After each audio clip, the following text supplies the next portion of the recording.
Welcome to Million Dollar Grit, the podcast that dives deep into the world of entrepreneurship where tenacity meets strategy and dreams meet reality. My name is Julie, and I explore the raw, often overlooked truths of what it takes to succeed in business and in life. It's not just about the glossy success stories, it's about the grit it takes to get there. Hi everyone, this is Julie from Million Dollar Grit. Welcome back to another episode. Today we're talking about taking advice and considering the source before you swallow the advice that they are giving you. The worst business advice that you will probably ever get will not come from a troll or a hater. It's going to come from someone that is in authority, that you've hired, possibly a collaborator, a colleague. It'll sound confident, it'll sound polished, and it will be completely wrong. This is the danger of taking advice that sounds like a good idea at the time, and then you look back and realize, that wasn't a great idea. And how do you distinguish that ahead of time? Can you distinguish that ahead of time? I want to talk for a minute about the idea of good things being bad ideas. I think there's a belief we all have that if something is not good for me, I'm going to notice right away because it's going to have the hallmark of badness, right? If someone comes to my door and they have a gun in their hand, I am going to very, very quickly realize that is a bad person. Don't open the door. But if I go to the door and there is a police officer and he has a gun, but he is a police officer with a badge, I'm going to say, oh, okay. He's probably safe, but he could, in fact, not be safe. And that is the nature of things that truly do us harm, are the things that don't look harmful. If you've ever struggled with shiny object syndrome, you'll know what this feels like. Let's say you go to bed, you can't sleep, you have this brilliant idea at 10 p.m. at night, you get out of bed, you go to your laptop, you plan out the whole thing. And then the next morning, you've completely pivoted your business into this new idea. If you actually thought that idea was bad, you would not pivot. It's precisely because you think it's a good idea that you are pivoting. And then later on, you realize, man, that was not a good idea. I shouldn't have done that. I always tell my clients that ideas are guilty until proven innocent. And I know we live in a country in the United States where you are innocent until proven guilty. I would say we need to flip that when it comes to ideas and advice. It is always wrong first before it is right. And you might think to yourself, well, that sounds a little cynical. And I don't mean it is wrong as in write it off and don't listen. But there's far more noise than ever before when it comes to tactics and marketing strategies and business growth and those types of things. And if you don't take that, you are going to be looking at a string of ideas, a string of tactics, a string of coaches, and everything's going to look good and confident and polished and right. But there's probably really only one or two things that are right for you, which means percentage-wise, most of those things are wrong. This is why we want to go guilty until proven innocent when it comes to ideas and advice. One other thing I want to state before we start talking about solutions is that there are two schools of thought around coaches in business, right? There's one school of thought which says the coach doesn't have to have accomplished the thing you want to accomplish in order to be a good coach. And that would be kind of like a coach of an Olympic athlete. Possibly the coach of Michael Phelps didn't actually swim in all the races Michael Phelps swam in and didn't win all the same gold medals, but he's still a fantastic coach, right? On the other side of the spectrum, you have situations where, and I would agree with this, which is like, why would you, as like, let's say a mom of 5, take business advice from someone who's never had children? That's going to be very, very difficult to assimilate. And they are going to tell you things that are not going to work with your lifestyle. And they are not going to understand why they don't work with your lifestyle because they've never lived in your shoes. And both these things can be true. Both you can say, I don't want to take advice from someone who has not lived my experience. And you could say, the coach that I hired doesn't have to have walked my exact path in order to be a good coach, which I know is annoying. Because what I've basically set up so far is that most ideas and most things that harm you and harm your business don't actually look bad. And you've got two competing hypotheses about how you would take advice, and that most ideas and most advice are wrong or guilty and not until proven innocent. What are we to do here? And this is where I want to try to give some tactical, practical advice. Number one, never forget that confidence is the easiest and cheapest thing to fake. And it is uncanny sometimes when I see the certainty in other people. I think as my personality, I tend to be a doubter. That's my natural tendency. And I struggle with confidence sometimes. And so when I'm confident, I'm right. And I believe that everybody acts that way. Whereas I don't show confidence unless I'm almost 99% sure I'm correct. And there are a lot of personalities that project more confidence the more uncertain they feel. And so if I assume my personality on everybody, and I've done this, I've stood in rooms in conferences and I've listened to people talk, and they speak with so much certainty and confidence, and I think to myself, I would never have that confidence unless I was certain. They must be certain. And I have been wrong. I have been wrong so many times, almost 100% of the time. I have been wrong. I have followed someone, I have taken their advice, I have spent money, and I have been wrong. That track record isn't awesome. However, what I will say to that point is, if you remember that confidence is the easiest thing to fake, the hardest thing to fake is a track record.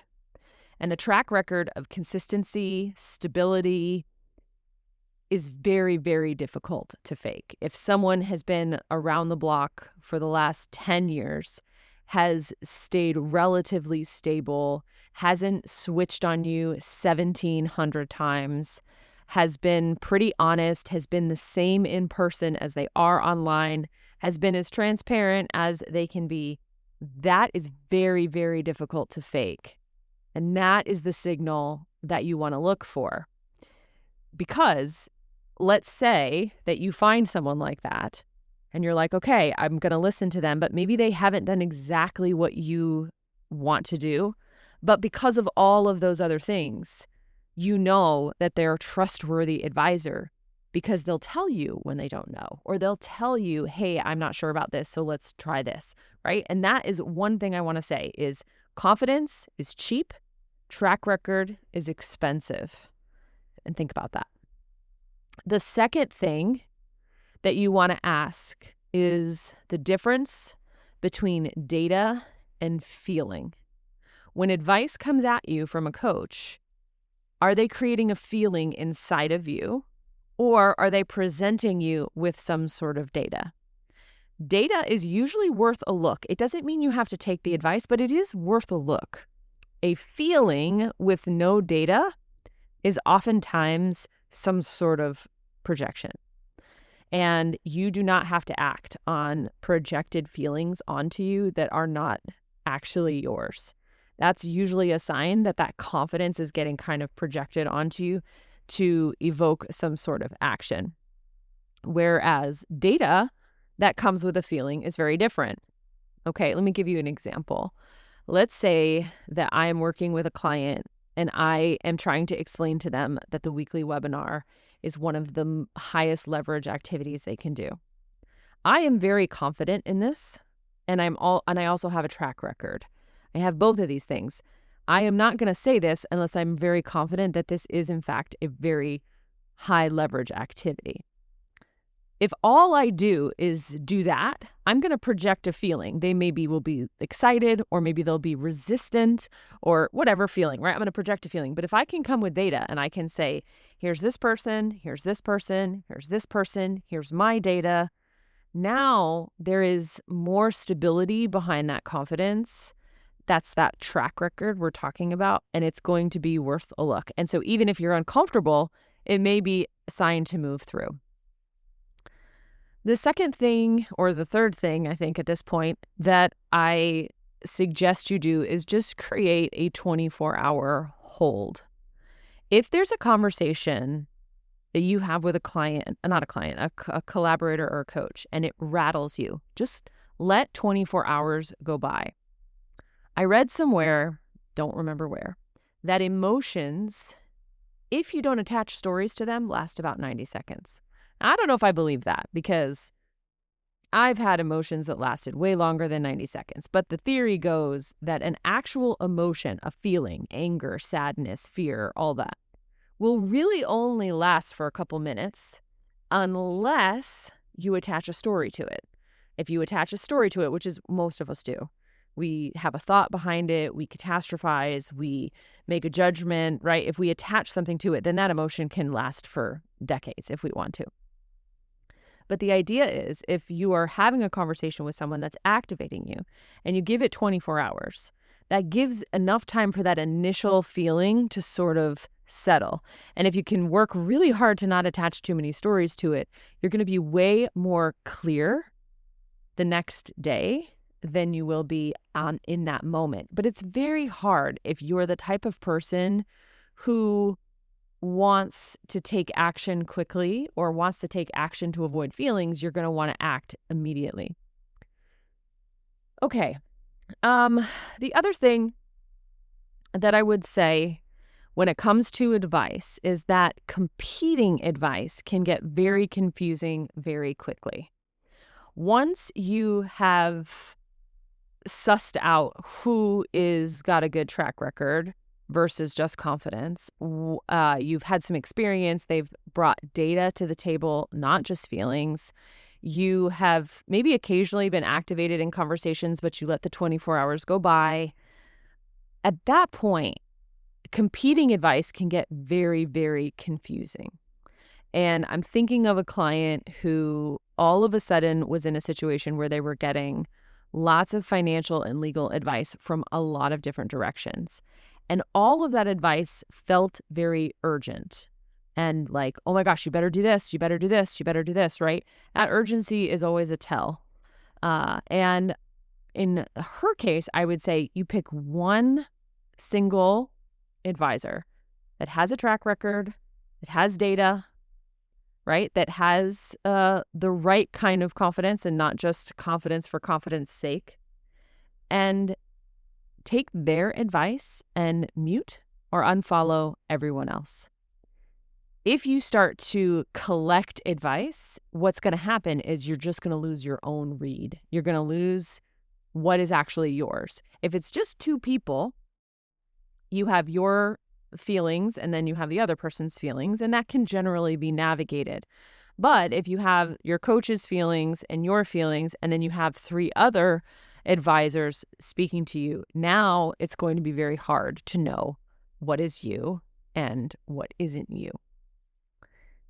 Trusting your gut can help here, but it is still incomplete, because if you are marinating in somebody else's certainty, you are going to lose your own sense of what your gut is. And that is why I think confidence is one of the most dangerous things to make a decision on.